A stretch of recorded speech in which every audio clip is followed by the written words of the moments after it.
إنا لله وإنا إليه راجعون. maantay way taariikhdu tahay 12 bisha koowaad 2022 ayaa lagu aasay qabraha magaalada Nairobi ee caasimadda dalkaasi Kenya. waxaana aaskeeda ka qayb galay shil laga yaabo meydkaas oo jeedin gaari dhan oo meeshan ku qarxay migratin oo jeedin xagga dadku si u dooban yihiin ilaahowna badbaadi 6 qof hadda meesha ku dhimatay oo kamid tahay gabar loo Munish. haybad waxaad ku leedahay dhulkaaga hooyo waan hubaa oradan inay dhowr mar maskaxdaada iyo qalbigaaga aad maqashay laakiin oradaas aad maqashay waxaa dhab u bedelay gabar Soomaaliyeed Allah u naxariisto Muna Mustafa waxay u bedeshay oradaasi sida dhabta ah ee loo macneyn karo. waxay waqtigeeda oo dhan u hibaysay ummadda Soomaaliyeed iyadoo inta badan soo duubi jirtay muuqaalo waxtar ah bulshadana ay wacyigelin ugu filan iyada iyo kooxdeeda lagu magacaabo Somali React. waxay aamintay in guri walba uu yahay gurigeeda waxayna aad ku xilqaantay waqti badan ay gelisay inay u hadasho kuwa aan codkooda meel dheer aan gaarin voice of the voiceless. waxay muujisay Muna awoodda gabdhaha Soomaaliyeed inkastoo ay ka dhalatay bulsho intooda badan aysan qiimo ku lahayn haweenka agtooda laakiin dad badan ayaa ogsoonaa baalka dahabka ah ee kaga jirta bulshada dhexdeeda. qadarta waa lama dhaafaan qofna ma dhaafaysa maalinkiisa saacadiisa wuxuu cuni lahayna hore ayuu usoo cunay kullu nafsin daa'iqatul mawt. qaraarcad ayay kugu dhimatay dalkaasi Kenya gaar ahaan meel u dhaxaysa gobolka Naivasha iyo Nairobi iyadoo ku sii jeeday gobolka Naivasha. shilkaasi oo aad u darnaa laakiin waxa hubaal ah in kumanaan kun oo Soomaaliyeed oo muuqaalada qaarkood xitaa ku soo hanuunay dhaqankooda ku bedelmay inaad qalbadooda degtay. waxaana la sii noolaan doonaa muuqaaladii quruxda badnaa ee aad noo soo bandhigi jirtay ee u badnaa wacyigelinta. waan hubaa inaan lagu iloobi doonin marnaba. waxay galabta ii ahayd galab aad u murugo badan. waxaan waabay saaxiib walaal aan la ahaa dadkoo dhanna iga dhaweyd murugteeda iyo farxadeedana ila qaybsan jirtay inay ahayd dhiirigelyo wanaagsan. waan rumaysan waayey inay dhimatay Munish Mustafa markii la ii soo sheegay waxay ila noqotay in laygu kaftamaayo dhowr saacadood ayayna igu qaadatay inaan rumaysto.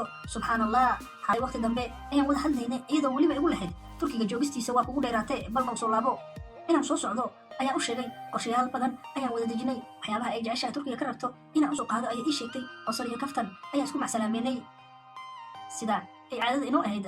waxaa ii ahayd walaashay ila dhalatay oo kale Munish talaabo kasto aan horay u qaado waxay ugu farxi jirtay si ka daran sida aniga u farxo. xaqiiq maanta garabkayga ayaan waayay. waxay ahayd qof wanaagsan ixtiraam badan qalbi nadiif ah oo dad jecel farxadana ka badatay qofkii maalin bartaana uu jeclaanaya dhaqankeeda. adduunka ayaaba iska sidaasa qofna ma oga halka loo soo jiro xilliga iyo waqtiga uu ku egyahay. rabbi ha u naxariisto jannadii firdawsana ka waraabiyo xabiibtii Munish anagana qalbada Ilaahay ha noo qaboojiyo. waxaa qoraalkaas barteeda Facebook ku soo qortay Farxiya Cabdallah wariyaha caanka ah ee TV-ga RTN oona ku nool dalkaasi Kenya magaalada Nairobi laakiin haatan ku nool dalkaasi Turkiga. aad ayaa looga qaracmay geerida Muna Munisha. ku garab og tahay in ummadda Soomaaliyeed ee aad ugu naxday geerideeda in baraha bulshada gaar ahaan YouTube-ka iyo Facebook-ka barnaamijyada ama muuqaalada looga hadlayo ee daawadeen kumanaan kun oo qof. inta badan dadka isticmaala baraha bulshadana caanka kuwa ah iyo kuwa caanka ahaynba ay u tacsiinayaan gabadhaasi saameynta ku lahayd bulshada dhexdeeda. waxay ahayd gabar nolosha ka soo bilowday xagga hoose waxay ku dhalatay dalkaasi Sacuudi Carabiya waxayna ku barbaartay xeryaha qaxootiga ee Kakuma ee dhaca Suudaan iyo inta ay raahday dalkaasi Itoobiya iyo dalka Kenya xero dhexdooda ku taala kana tirsan dalkaasi Kenya. waxayna waxbarashadeeda qaybta sare ku qaadatay magaalada Nairobi sida iyadaba afkeeda inooga sheegayso.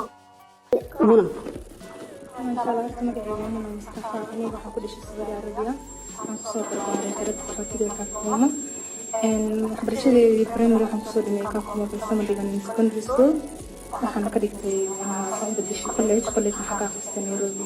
waad mahadsantahay Muna Mustafa waxaan Ilaahay uga baryaynaa in qabriga uu waasiciyo qoyskii iyo qaraabadii ay ka baxdayna samir iyo iimaan Allah ka siiyo tiimkii ay ka tagtayna waxaan Ilaahay uga baryaynaa in samir iyo iimaan Ilaahay ka siiyo. Muna Mustafa waxay ahayd gabadh ku dayasho mudan kana tirsaneyd tiim la magac baxay Somali React oo muuqaalo soo geliya dhanka YouTube-ka iyadoo ku soo biirtay tiimka 12 Abriil 2018. Muna waxay ahayd gabadh furfuran jecelna in ay bulshadu mar walba isku duubnaato. kooxda Somali React waxay ahaayeen koox ku hadasha luqadaha Soomaaliga, Kiswahiliga iyo Ingiriiska. saddexdaasi luqadood ayay wax ku gudbin jireen bagooda feeyaraada YouTube-kana da aragtid muuqaaladooda dhan waxay ku qoran yihiin waxa loo yaqaan luqada loo yaqaan Ingiriiska iyo qaar ka mid ah Soomaaliga.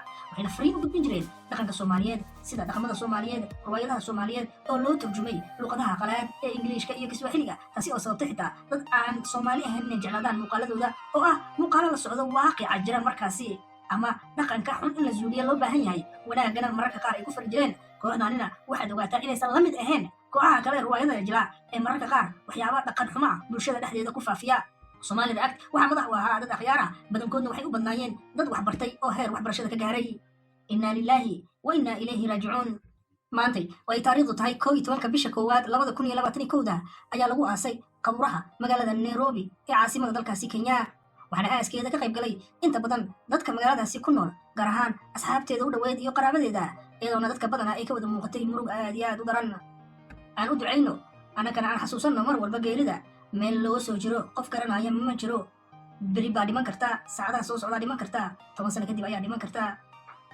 nabigeen wuxuu dhihi jiray aktiru dikri haadim ladaat oo micnaheedu yahay waxaad badisaan xusuusta macaan gooyaha oo loola jeedo geerida ama mawdka inna lillahi wa inna ilayhi raaji'uun ducadiina hoos ugu qora walaashin oo ooyatay gurigeedii rumaada